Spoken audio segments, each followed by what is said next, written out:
जरा सीधे रुक कर लेते हैं, हमारे साथ राजकुमार शास्त्री जी हैं। पंडित जी, सबके दिमाग में एक यही सवाल है कि ये आखिरकार 122 साल के बाद एक संयोग बना है, इसको दुर्लभ क्यों कहा जा रहा है?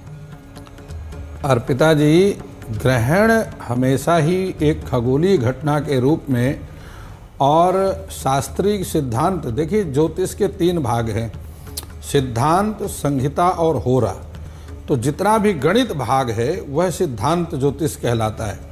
सिद्धांत ज्योतिष में आप चाहे ग्रह लाघव की बात करें, चाहे सूर्य सिद्धांत की बात करें, आप किसी भी सिद्धांत ज्योतिष को उठाकर देखिए, ग्रहण पड़ते किस प्रकार से हैं।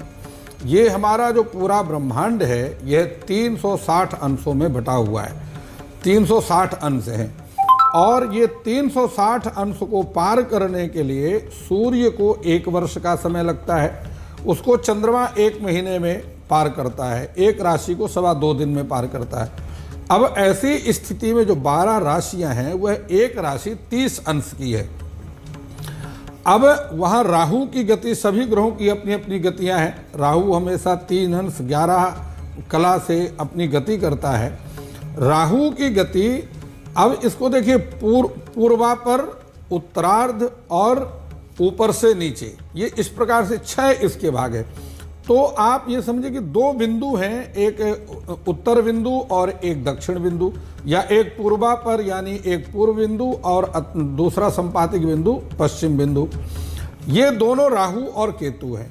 ये दोनों सूर्य और चंद्रमा के मार्ग को बाधित करते हैं। सूर्य की हमेशा गति क्रांति वृत्त में है और सभी ग्रह अपने विमंडल में भ्रमण करते हैं, जिसको एक भगण कहते हैं। 1 वर्ष में इनका सभी का अलग अलग गतिमान होता है। अब जब वहां पर आकर के राहु अथवा केतु चंद्रमा अथवा सूर्य के भुजांश के 14 अंश से कम का अंतर रहता है। देखिए, हर महीने में पूर्णमासी तिथि आती है और पूर्णमासी, लेकिन हर महीने की पूर्णिमा तिथि को ग्रहण नहीं पड़ता है। वह किसी महीने के जा करके किसी महीने की पूर्णिमा तिथि को या अमावस्या तिथि को ग्रहण पड़ता है।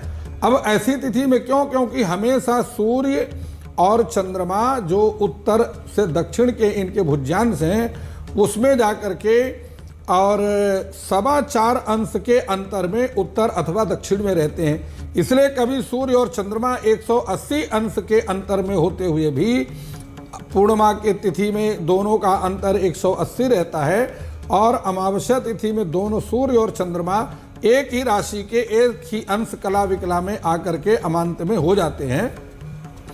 तो इस वर्ष ये महत्वपूर्ण इसलिए है क्योंकि 14 अंश से कम जब भुजांश होते हैं तो ग्रहण की संभावना बनती है। 10 भुजांश से जब कम अंतर रह जाता है सूर्य, राहु और चंद्रमा में, तब निश्चित रूप से ग्रहण पड़ने की संभावना बनती है।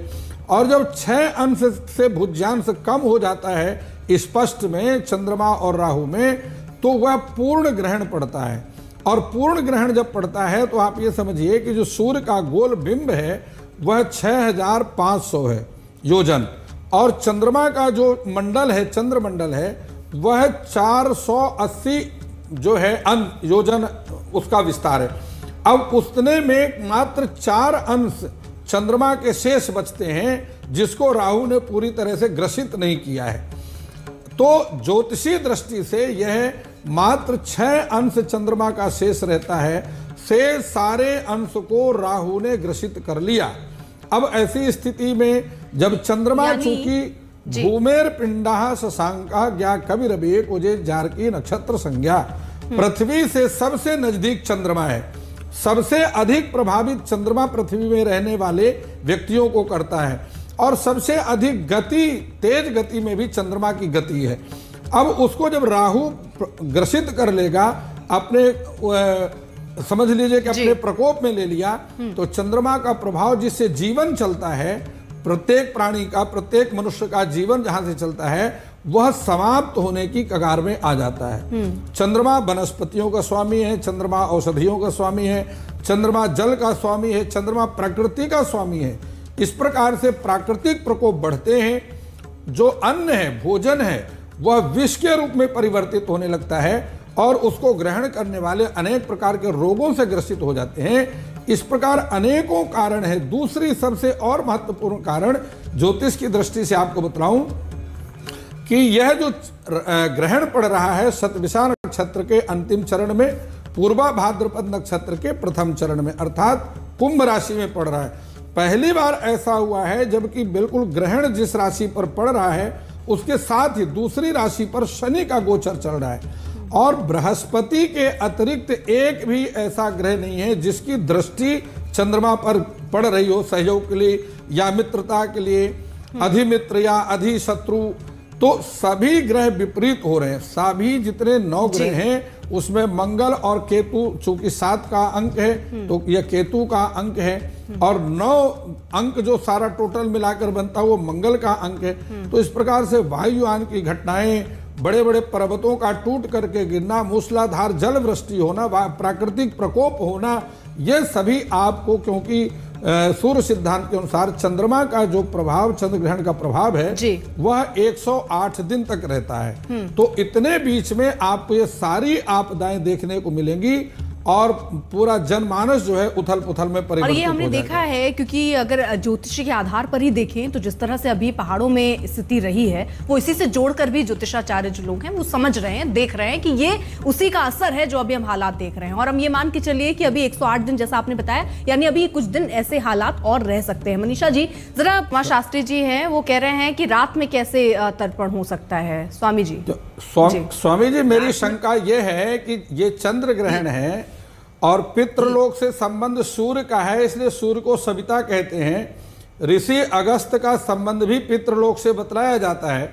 तो चंद्र ग्रहण में आप जो तर्पण की बात कह रहे हैं वो कैसे संभव हो सकता है?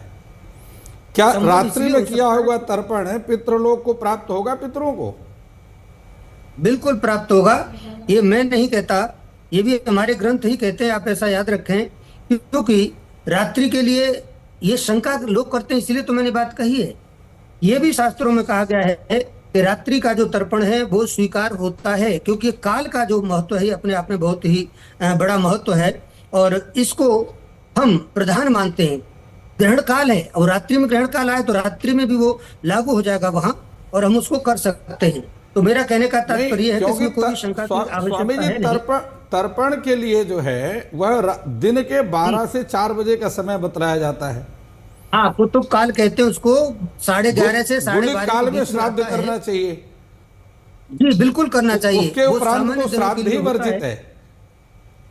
जी नहीं, वो माना कि वह जो समय है वह दिन के लिए और सामान्य दिनों के लिए है, लेकिन जब हम ग्रहण काल का उपयोग करने वाले हों, उसका लाभ उठाने वाले हों, तो हमको इस समय तर्पण कर देना चाहिए, ऐसा भी शास्त्रों में लिखा है। कपिल जी भी कुछ है। संजय जी, एक बात आपकी करेक्ट कर रहा हूं, आपकी बात को ठीक कर रहा हूं।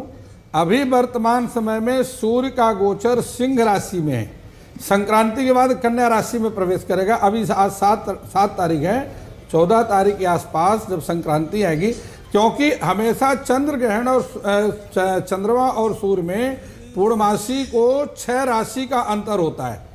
तो जब कुंभ राशि पर सूर्य चंद्र ग्रहण पड़ रहा है तो स्वाभाविक रूप से कुंभ राशि से लेकर के 6 राशि का अंतर सिंह राशि में पड़ेगा, और इसलिए सूर्य भी सिंह राशि के साथ में केतु के साथ में युति कर रहा है और चंद्रमा राहु के साथ में युति कर रहा है। आप मेरी बात को अन्यथा ना समझें, क्योंकि हाँ बिल्कुल, लेकिन थोड़ा सा करेक्ट करना ठीक था। हाँ, लेकिन हमारे जो हमने जो सारे लोगों से लिया वो ये कि सूर्य उस समय कन्यागत रहते हैं, इसीलिए पितृपक्ष को लोग कन्यागत भी कहते हैं। आपकी बात बिल्कुल ठीक है, कन्या राशि के आने पर ही पितृपक्ष आता है, लेकिन इस वर्ष वो 6 मास होने के कारण, 13 दिन का महीना होने के कारण हर त्योहार 15 दिन पहले आ रहे हैं। ठीक है, चलिए अब जल्दी से हम वो तस्वीरें भी दिखा दें। हम शौकिया इस चीज का ज्ञान रखते हैं, आप प्रोफेशनल हैं। चलिए जल्दी से कुछ तस्वीरें आने लग गई हैं अलग अलग जगहों की, क्योंकि चंद्र ग्रहण की शुरुआत